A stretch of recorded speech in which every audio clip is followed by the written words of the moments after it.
Ya, kembali lagi di Sobilisme Podcast. Dan kali ini kita kedatangan bintang tamu. Sebenarnya bukan bintang tamu, tapi sahabat saya sendiri. Dia adalah seorang dokter hewan, Dokter Ibnu Sikrilla. Hai, sobat Sobilism.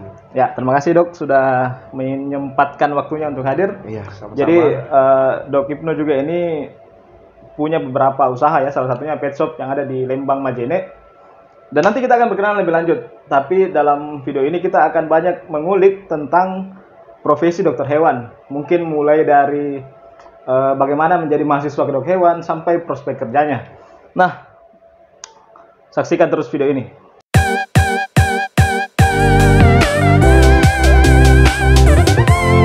Ya dok, apa kabar? Alhamdulillah, sesuai dengan yang Bapak lihat. Alhamdulillah, baik-baik saja. Kayaknya makin subur dok. Hei, nggak usah bahas begitu, kita sama-sama aja kan gitu. Jadi ya, hari ini kita mau diskusi tentang keprofesian dokter hewan. Ya, Karena profesi. menurut saya di Majene khususnya profesi ini masih belum terlalu familiar, tidak sefamiliar dokter umum atau teknik atau yang lain-lain. Ya.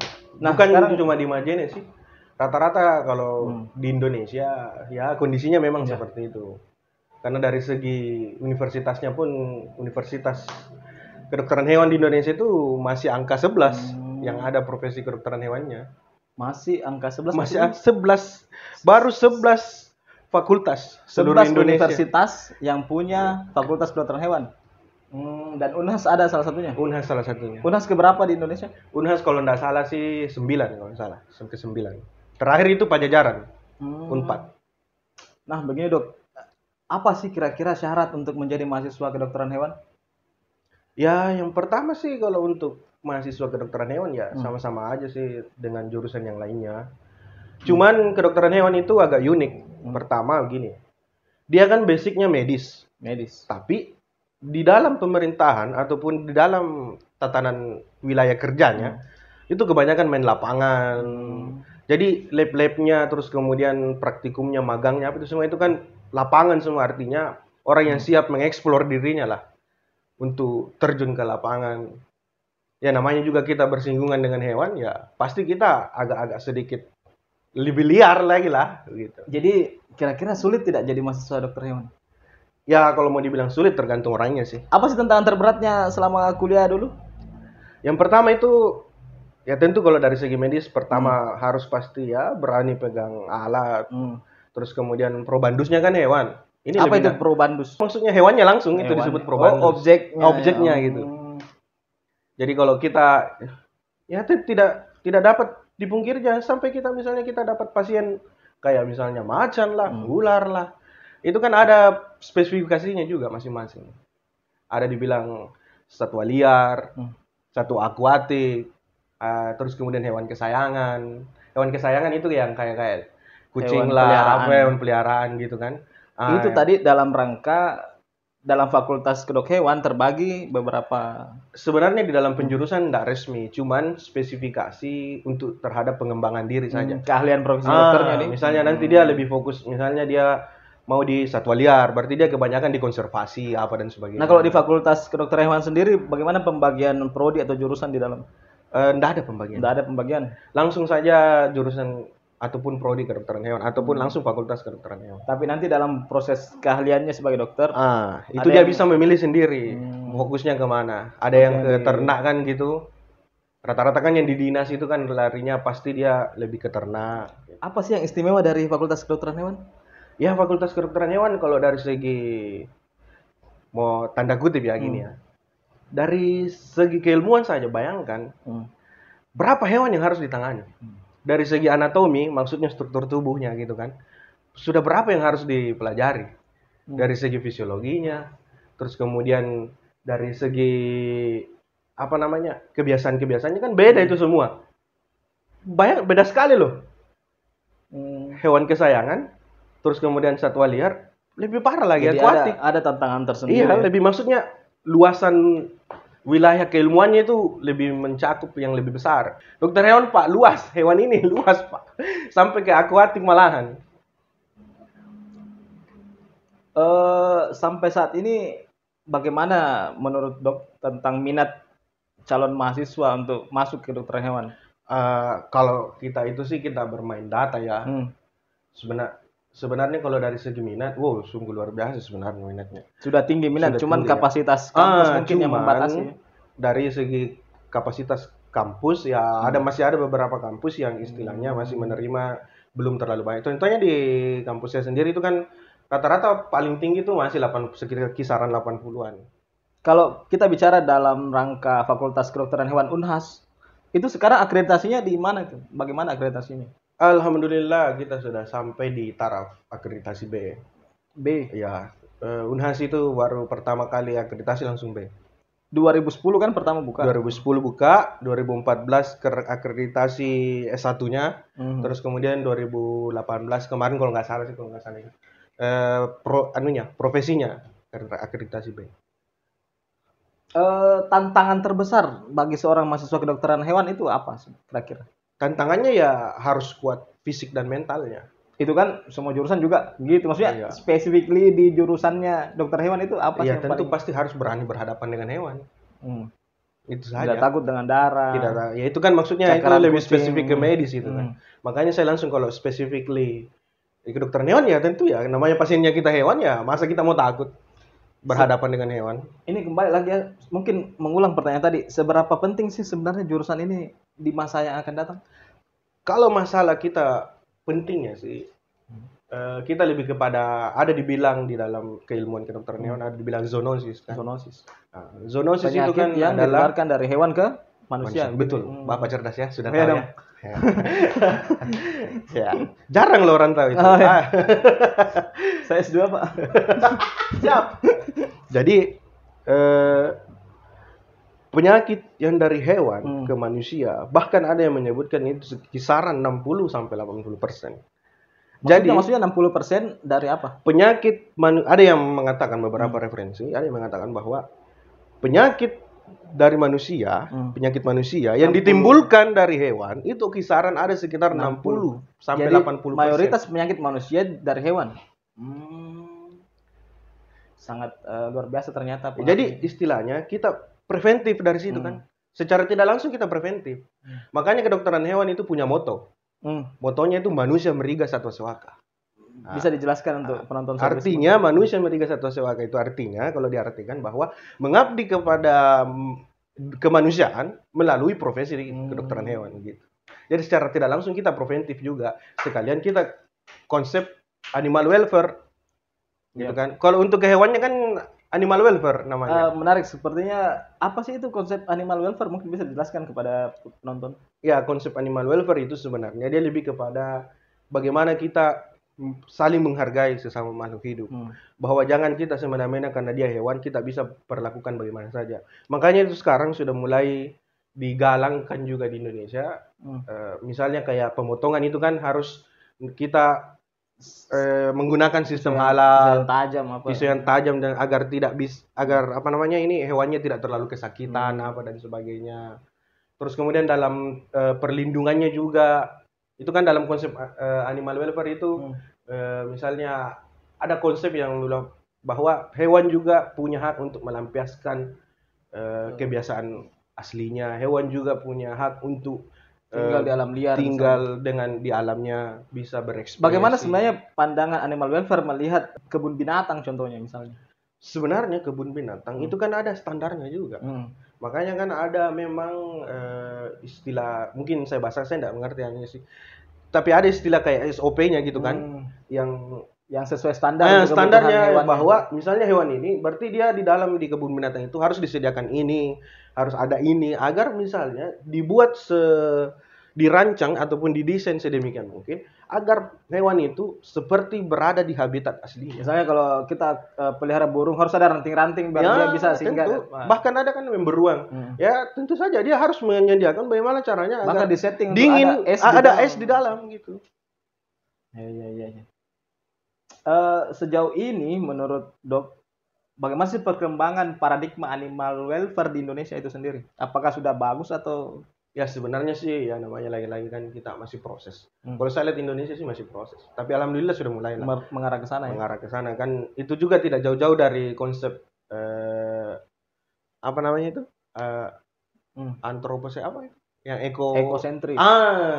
Bapak jago ya. Konsep ekosentris itu ya animal welfare sebenarnya tonggak salah satu tonggak dari konsep ekosentris. Pergeseran paradigma dari antroposen ke ekosentris itu juga mengajak serta perkembangan animal welfare tadi kan. Ya, salah satu untuk penerapan ekosentris ya tentu lewat penerapan animal welfare juga. Saya ingin kita ngobrol santai aja ya. Iya. Dulu apa yang membuat Dok Ibnu mau masuk di di Fakultas Kedokteran Hewan? Bisa tidak cerita sedikit ya sharing pengalaman lah buat calon-calon mahasiswa? Kalau saya sebenarnya sih untuk masuk ke kedokteran hewan itu saya tahu ya kedokteran hewan itu pas lagi bimbel gitu kan, biasa kalau kita sebelum masuk itu kan bimbel. Nah, saya baru tahu bahwa oh ternyata ada jurusan kedokteran hewan, ada jurusan kayak gini. Jadi ya saya merasa tertantang aja. Saya daftar ternyata lulus ke situ. Saya bilang unik ini kan. Maksudnya saya baca-baca, saya cari referensinya unik ini. Kita bisa menjelajah dan sebagainya. Itu yang saya suka. Oh ya, sekarang juga untuk informasi buat teman-teman, Dok Ibnu ini adalah dokter kedua di Majene. Artinya di Majene saja baru ada 2 dokter. Jadi artinya peluang untuk menjadi dokter itu masih sangat banyak.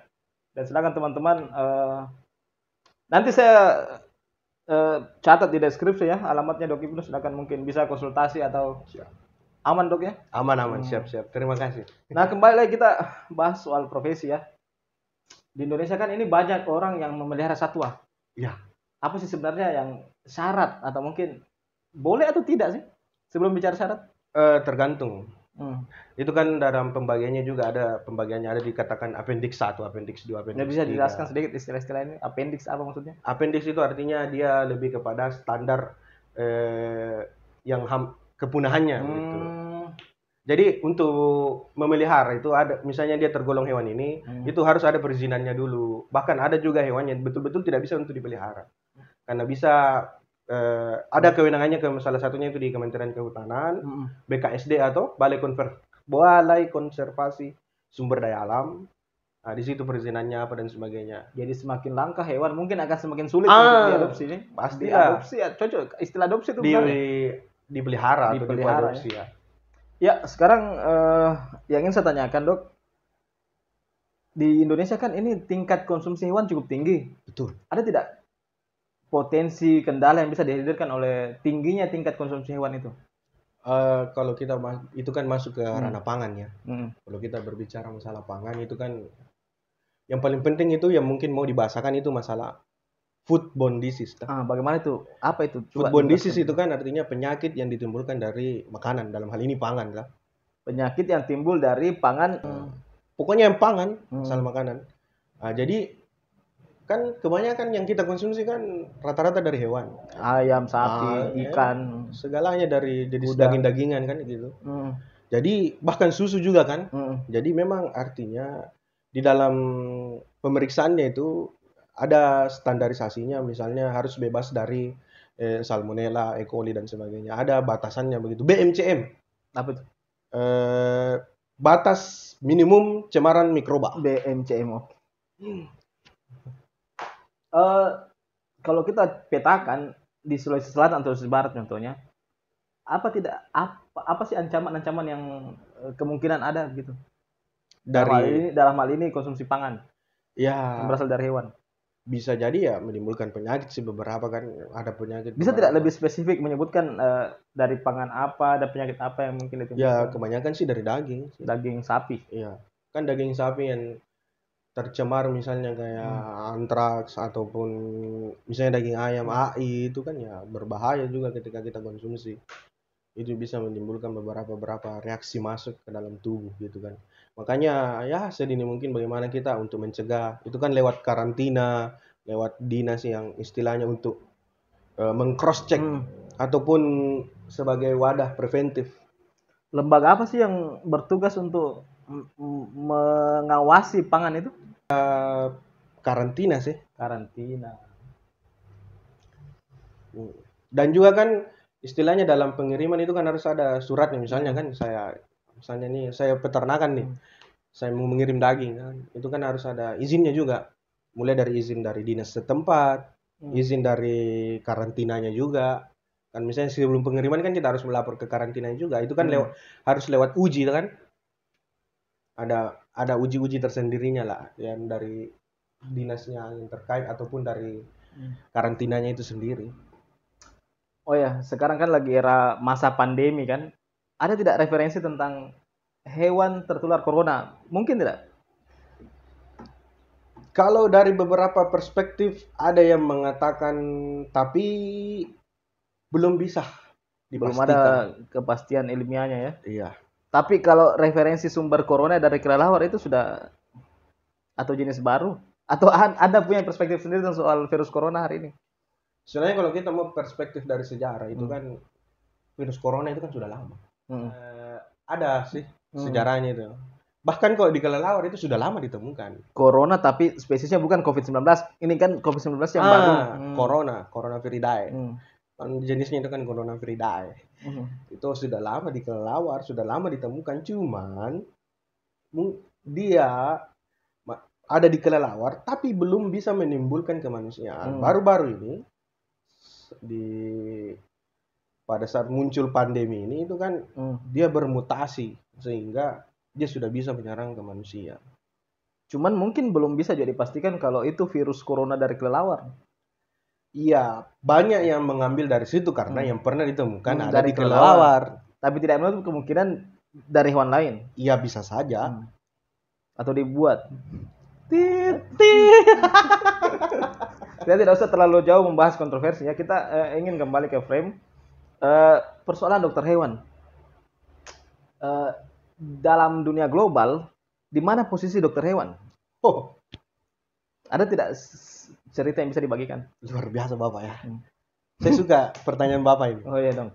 Di dalam konsep tatanan global ada yang disebut dengan istilah One Health. One Health. One Health itu bisa artinya dijelaskan ya. Satu kesehatan satu dunia. Satu kesehatan satu dunia. Artinya sistem ini sebenarnya dibangun oleh 3 bidang dari sistem organisasi dunia. Ya. Pertama itu dari FAO, Food and Agriculture Bidang saya, bidangnya Bapak kan? Oke. Terus kemudian WHO, World Animal Health Organization, dan dari WHO, World Health Organization. Dari pangan, animal sama kesehatan jadi One Health ya.